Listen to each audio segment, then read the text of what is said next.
గంగాపురం వెంకటరెడ్డి గారు నమస్తే చెప్పండి. నమస్తే. మొత్తం మీద బీసీ నినాదంతో ముందుకు పోయినటువంటి తెలంగాణ రాష్ట్రంలోని బీసీ సంఘాలు, ప్రజాప్రతినిధులు, అలాగే బీజేపీ నాయకులు, బీఆర్ఎస్ నాయకులు, కాంగ్రెస్ నాయకులు, మంత్రులు వీళ్ళందరూ కూడా రోడ్లపైకి ఒక తాటిపైన వచ్చారు. తెలంగాణ రాష్ట్రం కోసం ఎప్పుడైతే సబండ వర్ణాలు కొట్లాడాయో అలాగే కూడా ఉవ్వెత్తున బీసీ సంఘాల నేపథ్యంలో ఈరోజు ప్రశాంతంగా జరిగింది. కానీ కొంత వెసులుబాటు మాత్రం జరిగింది. ఎందుకంటే 48 గంటల్లో వాస్తవానికి తెలంగాణ రాష్ట్రంలో కాదు భారతదేశంలో మొత్తం మీద దీపావళి పండుగ జరుపుకున్న నేపథ్యంలో కొన్ని అంటే ఇళ్లలోకి వెళ్ళే అటువంటి బస్టాండ్లలో బస్సుల బంద్ కొరవ చేయటి కొంత అంటే ప్రయాణికులకు మాత్రం అసౌకర్యానికి గురయ్యారు. దీన్ని కూడా పెద్ద పట్టించుకోలేదు. ఎందుకంటే ఒక దిక్కు బీసీ సంఘాల నేతలు కావచ్చు, బీసీ నాయకులు కావచ్చు, బీసీ కులాలకు సంబంధించిన ప్రతి ఒక్కరు కావచ్చు, అలాగే ఎస్సీ ఎస్టీ మైనార్టీ వీరందరూ కూడా బీసీలకు మద్దతు తెలుపుతున్న నేపథ్యం ఉంది. ఎవరు కూడా అంటే కొంత బాధపడ్డా కానీ ఇది ఎల్లకాలం కాదు కదా, 1-2 రోజులు ఒక రోజు అనుకున్నారు, వెళ్ళారు. కానీ ఇప్పుడు వాస్తవానికి మద్దతు తెలిపిన నేపథ్యం ఉంది. కానీ అధికారులు చూస్తే కనుక అందరూ వచ్చినా కానీ, ప్రజా సంఘాలు అందరూ వచ్చినా కానీ బీజేపీ నుంచి వెళ్ళుకోవచ్చు, బీఆర్ఎస్ నుంచి వెళ్ళుకోవచ్చు, కాంగ్రెస్ నుంచి వెళ్ళుకోవచ్చు, మనం అనుకున్న కులాలు మాత్రం ముందుకు రాలేదు అని అంటే దానిలో కొంత వైవిధ్యం నెలకొంది ఉంది లోపల అంటున్నారు. దానికి మీరేమంటారు? ఇప్పుడు ఒకటే రాజమౌళి గారి లైవ్లో ఉన్న మిత్రులందరికీ కూడా నమస్తే. మీరు అన్నట్టుగా ఏంటంటే ఇది ఒక తెలంగాణ రాజకీయాల లోపల గత 13-12 సంవత్సరాలుగా మనం చూస్తున్నటువంటి దాంట్లో ఒక చారిత్రక ఘట్టమనే చెప్పదు. సరే, బీసీ 42% సంబంధించినటువంటి సమస్య గురించి మనం అనేక సందర్భాల్లో మనం పుంకాలుగా మాట్లాడుతూ ఉన్నప్పుడు కూడా అది పెద్ద చర్చనీయాంశమైనటువంటిది, న్యాయమైన కోరిక అనేటువంటి దాంట్లో ఎవరికి కూడా ఏ రాజకీయ పార్టీ కూడా వేరే ఉద్దేశం ఉందని చెప్పి నేను భావించలేదు. భారతీయ జనతా పార్టీ దాంట్లో ఆటోమేటిక్గా ఆర్ కృష్ణయ్య గారు వచ్చి మా రాష్ట్ర అధ్యక్షుని అడిగినప్పుడు మరి ఏం ఆలోచించకుండా మద్దతు ప్రకటించడం జరిగింది. అదేవిధంగా మాకు అందరికి కూడా ఇవ్వడం జరిగింది ఇన్స్ట్రక్షన్స్, మీరు వెళ్ళి పార్టిసిపేట్ చేయండి అనేటువంటి దానికి కదా. నేను కూడా ఇక్కడ మా మహేశ్వరం ఏరియాకి సంబంధించినటువంటి దాంట్లో కూడా కొంతసేపు పార్టిసిపేట్ చేసినటువంటి సందర్భం. ఈటల రాజేందర్ గారు కానివ్వండి, మా డిప్యూటీ లీడరు అసెంబ్లీలో పాయల్ శంకర్ గారు కానివ్వండి, ఇతర ఆ స్థాయిలో ఉండేటువంటి నాయకులంతా కూడా వివిధ ప్రాంతాల లోపల మద్దతు శాంతియుతంగా జరిగేటువంటి బంద్కు సంబంధించిన మద్దతు అనేటువంటిది ప్రకటించిన మాట వాస్తవం.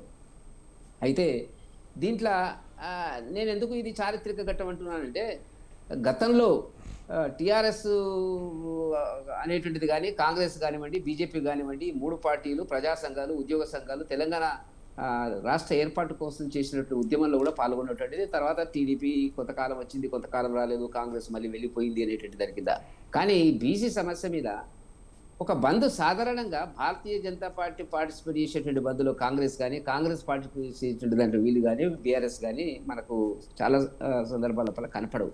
అది ఏ సమస్యలు ఉండదు, ఎంత న్యాయమైనటువంటి సమస్య ఉన్నప్పుడు కూడా మనం ప్రజల కోణంలో ఆలోచించినప్పుడు న్యాయంగానే కనపడుతుంది. కానీ ఒక పార్టీ ఇచ్చినటువంటి పిలుపు, లేకపోతే ఇంకా ఎవరు వేరే వాళ్ళు ఇచ్చినటువంటి పిలుపులో కూడా ఈ 2 జాతీయ పార్టీల మధ్య ఉండేటువంటి సిద్ధాంత రీత్యా వైవిధ్యాలు, సమస్యలు ఉన్నాయి. కాబట్టి సాధారణంగా జాతీయ స్థాయి నుంచి రాష్ట్ర స్థాయి వరకు కూడా భాగస్వామ్యం తీసుకున్నట్టుగా మనకి ఎక్కడ కనపడదు.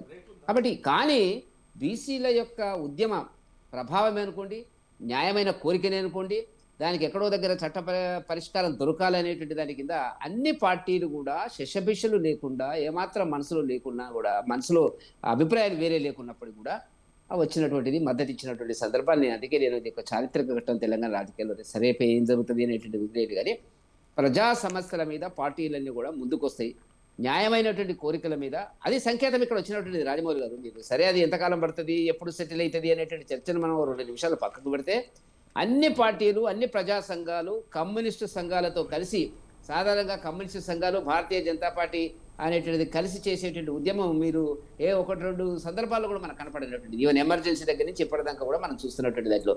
కానీ ఏకతాటి మీదికి బీసీ యొక్క సమస్యలు, వాళ్ళ న్యాయమైనటువంటి డిమాండ్లు ఏకతాటి మీదకి తెచ్చినటువంటి ప్రజా సంఘాలు కానివ్వండి, లేకపోతే బీసీ మేధావులు కానివ్వండి, లేకపోతే అనేక మంది సంబంధించినటువంటి వాళ్ళు ఇచ్చినటువంటి దాన్ని ఒక వేదిక మీదకి, వేదిక అంటే ఇక్కడ ఏంది, వేదిక అంటే ఆల్మోస్ట్ ఇది 42% ఇవ్వాలి అనేటువంటి దాన్ని సమర్థించినటువంటి తెలంగాణ సమాజము రాజకీయాలకు అతీతంగా, కులమత మతాలకు అతీతంగా ఇవాళ ఇచ్చినటువంటి స్పందన అనేటువంటిది నేను గమనించినంత వరకు చాలా ఒక చారిత్రక ఘట్టమని చెప్పాలి కనపడదు. దీంట్లో మనం తీసుకోవాల్సిన ఎస్సెన్స్ అది నాకు కనపడేటువంటిది. సరే, ఇది ఈ రకంగా ఉన్నటువంటిది రేపు ఎవరు కూడా తప్పించుకోలేరు.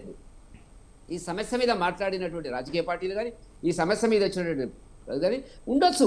రేవంత్ రెడ్డి గారు ప్రవేశపెట్టినటువంటి బిల్లులో అనేక లోపాలు ఉండొచ్చు. చట్టపరంగా న్యాయపరంగా అది జరగవలసినటువంటి చర్చల్లో పద్ధతిలో వెళ్ళడం లేదు, ప్రక్రియలో వెళ్ళడం లేదు అనేటువంటిది అనేక సందర్భాల్లో భారతీయ జనతా పార్టీకి ఉన్నటువంటి అభిప్రాయమే తప్ప దానికి ఒక శాశ్వత పరిష్కార మార్గం దొరకాలంటే జాతీయ దృష్టిలో దొరకాలన్నప్పుడు తప్పకుండా కేంద్ర ప్రభుత్వము మోదీ గారు భారతీయ జనతా పార్టీ ఒక నిర్ణయం అనేటువంటిది చేయాలి తప్ప ఇది ఎవరి ఖాతాలో పడుతుంది అనేటువంటి దాని కింద మనం ఆలోచించవలసి